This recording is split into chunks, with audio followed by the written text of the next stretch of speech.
जय माता दी। कैसे हैं आप लोग? आशा करती हूँ स्वस्थ होंगे, मस्त होंगे। 9 देवी नवरात्र, 9 माह माता रानी का गर्भगृह कुंवारी में रहना और एक देवी स्वरूप स्त्री का 9 महीने का गर्भ धारण। हम कल इसी पे बात कर रहे थे, तो आज शुरुआत करते हैं। 9 देवियाँ हैं, 9 दिन का उनका एक चरण चलता है और इसी तरह एक गर्भधारण का चरण चलता है एक महीने का। प्रथम माता रानी शैलपुत्री एक बीज का डालती हैं, एक धड़कन डालती हैं, आपको एक साइन देती हैं कि आपको ये कार्य करना है, आपको इस कार्य के लिए चुना गया है। सबसे पहले तो ये समझिए। दूसरी माता ब्रह्मचारिणी जो हमें धैर्य देती हैं कि जिस कार्य के लिए आपको चुना है उसे पूरे धैर्य के साथ, पूरे पेशेंस के साथ करें, बिना किसी को परेशान किए, बिना खुद परेशान हुए उस चीज़ को माँ का आशीर्वाद समझ के चलते जाएं। तीसरी चंद्रघंटा इंट्यूशन पावर, एक तीसरी आँख का खुलना, इंट्यूशन पावर का आना। एक स्त्री में, स्त्री हो या पुरुष हो, उनमें एक इंट्यूशन पावर, एक सही गलत की पहचान ये दिया जाता है। ये हमें चंद्रघंटा दे रही हैं। चौथी कुष्मांडा, एक शरीर का निर्माण हो रहा है, एक खाचा तैयार किया जा रहा है कि मुझे इस तरह से ये चीज़ तैयार करनी है। यानी कि हमें एक ऐसी चीज़ के हमें वो शक्ति दी जाती है जहाँ हम अपने आने वाले कार्य को करने के लिए एक प्रोजेक्ट तैयार करते हैं।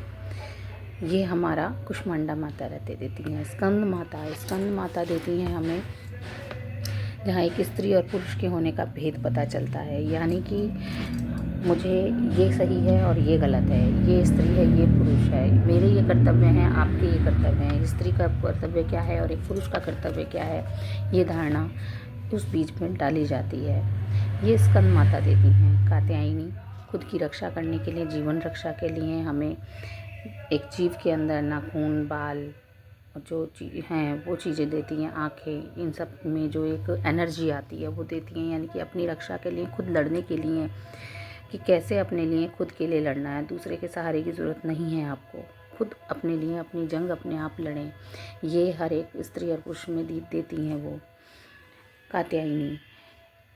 सातवीं आपकी कालरात्रि एक अंधकार से आगे निकालने के लिए, आपको नेगेटिव पॉजिटिव चीज़ें पहचानने के लिए, क्या सही है क्या गलत है, ये मेरे लिए अच्छा है, ये मेरे लिए बुरा है, ये नेगेटिव चीज़ें हैं ये। लेकिन हम बाहर आने के बाद सब भूल जाते हैं, सही गलत का की परिभाषा भूल जाते हैं कि गलत को भी करने में कोई हमें डर नहीं लगता। तो कालरात्रि हमें इस अंधकार से उजाले की तरफ लेके जाने की कोशिश करती हैं। हमें जितनी भी नेगेटिव वाइब्स हैं उनसे लड़ने की शक्ति अंदर से ही देती हैं और सही और गलत की सही रास्ते पे चलने की भी देती हैं।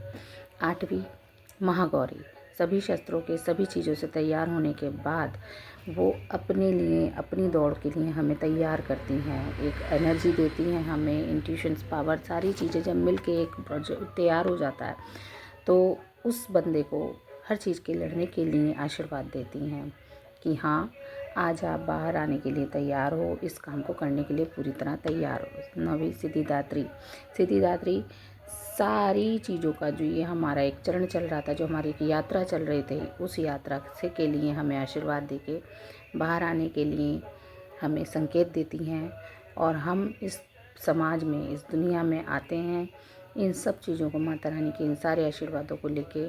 लेकिन शायद मेन चीज़ ये है कि शायद हम बाहर आने के बाद जितनी आशीर्वाद, जितनी चीज़ें हमें इन देवियों ने दी, उन सारे चरणों को भूल जाते हैं, स्त्री और पुरुष के भेद भूल जाते हैं, अपने कर्तव्य भूल जाते हैं, अपनी इंट्यूशंस पावर का इस्तेमाल नहीं कर पाते, अपने पेशेंस लेवल का इस्तेमाल नहीं कर पाते, नेगेटिव पॉजिटिव का अंतर भूल जाते हैं और इस समाज के साथ कदम मिला के चलने लग जाते हैं। हम भूल जाते हैं कि हमें किन शस्त्रों के साथ माता रानी ने यहाँ इस धरती पे भेजा था, किस कार्य के लिए भेजा था। इसी के साथ अगर आपको कोई कमी लगी हो तो कृपया मुझे बताएं। जय माता दी।